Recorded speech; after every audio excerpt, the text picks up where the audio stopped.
2 wins for Zane Quaker so far. Third time's the charm, and it's Rory Armstrong and Braden Williamson on the front row. Caden Simpson and Zane Quaker next up, then Dan Minto and Logan Lauder, Stanley, Cordingley, and then on the back row this time it's Hipkins. Seb Corking is on the 6th row in P12 alongside Braden Boyd.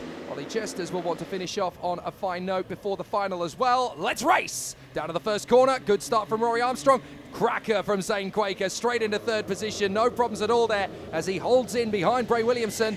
So through they go, up onto the back straight once again, and Quaker is not waiting around. He's already starting to have a look at Braden Williamson for second place. He's not hesitating, straight into P2, but now he's really going to have a tough job because Rory Armstrong is not going to give him anything at all in this battle for the victory. He's going to have to really work for this. Well, Zane Quaker has already proved if there was any thoughts that he might be here to help other people win the championship, that is firmly out the window. He's here to win all the heats and the final and to prove a point, make a statement, however you want to put it. That's what he's here for.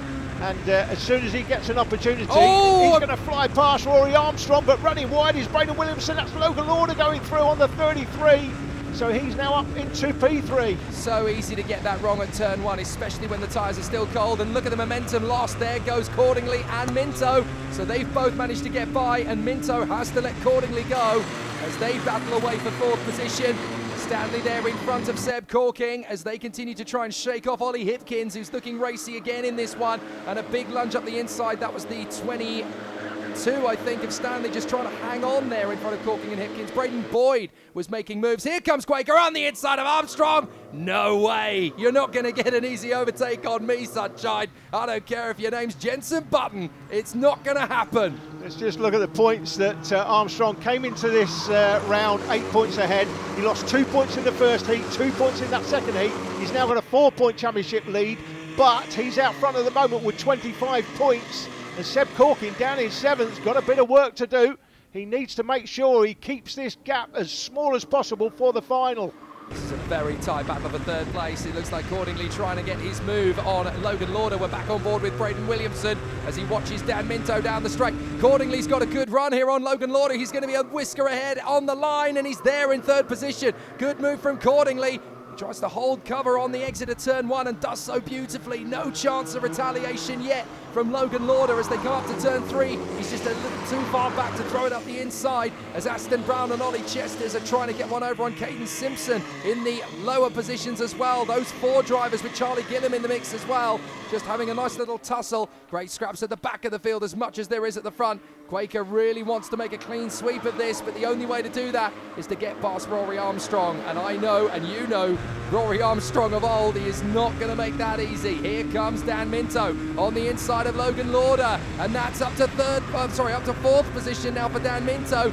Lauder was in 3rd at one stage. Are those little problems starting to reoccur because he's really struggling for straight line speed? Corking trying to get through on the inside with Braden Williamson. Williamson gets there. Corking is trying to get through as well. He has to go to the far side, but he gets there, as does Hipkins. I wonder if Lauder is really struggling for some reason because that kart is not as quick in a straight line as some of those around him. Yeah, absolutely not. So it is Quaker out front though now from Armstrong. So 25 points to Quaker, 22 to Armstrong. Now, what's Corking got? So it goes 22, 20, 19, 18, 17. So 17 points I think it is at the moment for Corking in 6th place. That would be a 5-point swing. He can't afford that. He can't go into the final 9 points behind. The significance of the final, of course, is double points. So 50 points for the win, 44 and then 40. He would have to hope if it goes in like that, he wins the final and Armstrong is 3rd. Armstrong would just have to sit behind him in the final. I say just.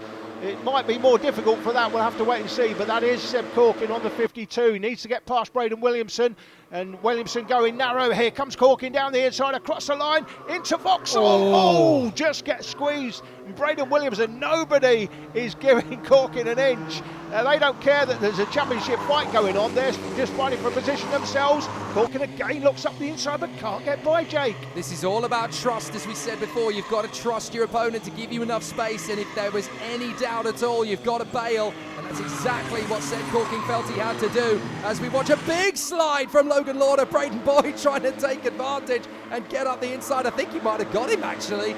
But here's the move now from Corking. He lets Braden Williamson go out wide in the final bend. And as they come up to Vauxhall once again, Seb Corking doing a great job there ahead of Braden Williamson, who gets through as well to hold off Ollie Hipkins for the moment.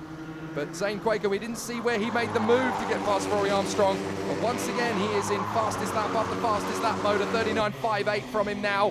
Third position, Jack Cordingley still hanging on from Minto, but watch out, Seb Corking's about. Yeah, it's interesting this. Zane Quaker's had the lead pretty much all the way through, both heats and now this third heat. But he couldn't get away from Corking, and he's not getting away from Armstrong, is he? Look at that. Armstrong right behind him, keeping him honest, no doubt about it. In fact, Armstrong just bangs in the fastest lap. Look, a 39.44. Indeed. So they are not going to give him an easy time of it. Hipkins on Williamson. Nice move from Ollie Hipkins into Vauxhall, and on the exit of 2, he's now going to be down the back straight. We'll get an idea of the straight line speed advantage. You can see that Hipkins is even able, just off turn 2, to get a little bit more mechanical grip, less wheel spin, a bit more of a momentum shift to him, as on the inside Charlie Gillam has a look there with Aston Brown to hold off Caden Simpson, and it looked to me as though Brown was able to hold 11th place. Charlie Gillam just losing out to it there as they battle away with Logan Lauder. On to the last lap we go, and this is going to be Quaker for the hat-trick, unless Rory Armstrong can find something pretty magic up his sleeve. Yeah, Quaker out front, 25 points, 22 for Armstrong. Now, where are we? We've got Corking now in 5th place. So that is 2019, 18 points, so it's a 4-point swing as things stand at the moment. If it stays like this.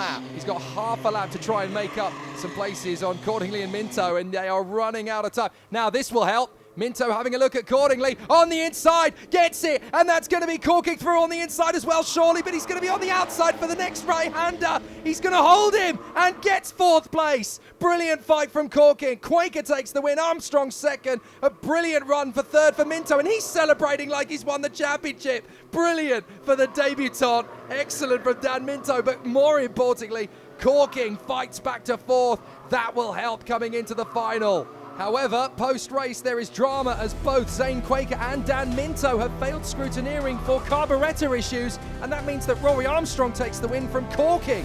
Cordingley is 3rd, Hipkins 4th, from Williamson, Stanley, Boyd, Brown, Gillam and Lauder, and that really shakes things up. The final will decide the championship, and Armstrong versus Corking is going to be legendary.